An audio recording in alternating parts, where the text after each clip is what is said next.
ॐ कृशधरी महाचण्डी मुक्तकेशी वलिप्रिये कुलाचार प्रसन्यास्ये नमस्ते शङ्करप्रिये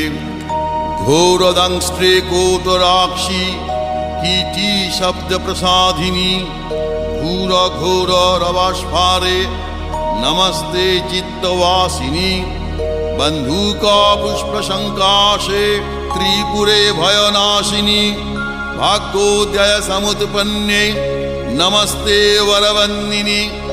जय देवी जगद्धात्री त्रिपुराद्ये त्रिदेवते